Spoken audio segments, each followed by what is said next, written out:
Now, what would you say to someone that has a hard time in like their private, individual time with God, their own worship with God? Someone came up between services and said, I never thought about the individual time with worship with God. I would more focus on the corporate. So I think there are people here that you may prefer one over the other, but let's talk about that individual setting. What would you say to someone that maybe doesn't do it, or they're stuck, it just struggles? I think first of all, like we're such, people that want lists and here's how you worship and here's how you do this. And sometimes the more we learn about worship, we worship less. And so, like, for those of you who are like me, I'm a little ADD. Like, if I'm by myself, like, I'm a dreamer, I'm a visionary, I always want to create. And it's hard for me just to be still and not do anything. And part of worship is just being still and not doing anything.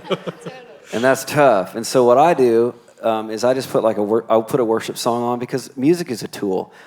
I think it's one of the best inventions God ever created next to us is music. It's a tool that speaks to the spirit. And I just put a worship song on and put it on repeat, or a couple and just put them on repeat. And I just lay there and I try to align myself with the Lord and just receive.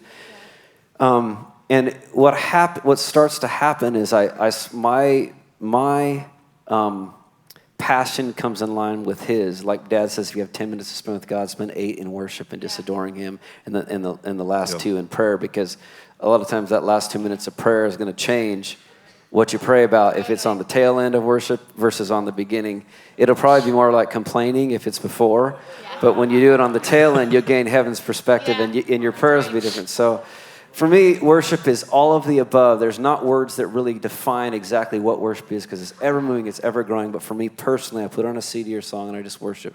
I just sit there and worship until I feel the heart connect with God.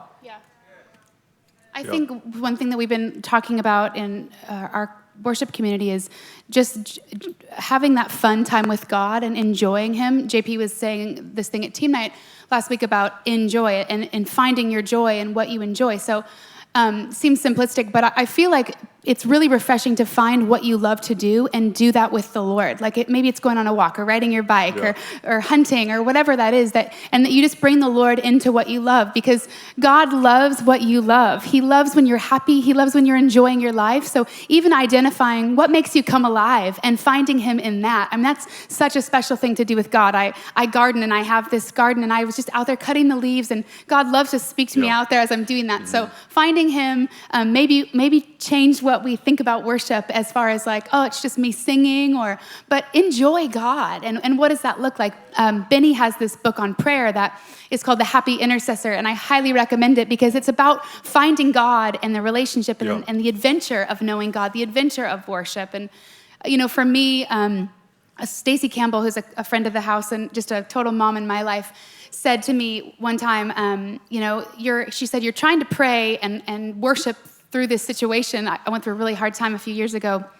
And she said, you need to shut your mind off and just speak in tongues. Sing in tongues, speak in tongues, because your spirit and the Lord have a connection that your mind is getting in the way of. And it changed my life. It stopped. When you go through things in your life and the chatter of it, like the rah, rah, you just can't get through it, Like, it sounds just like that, too. It does. It's like, why can't I stop thinking about this thing? I just highly encourage you to stop trying to think through it and just speak in tongues. Just start worshiping, sing in tongues, and let your spirit really have that connection with the Lord that goes past what you understand with your mind.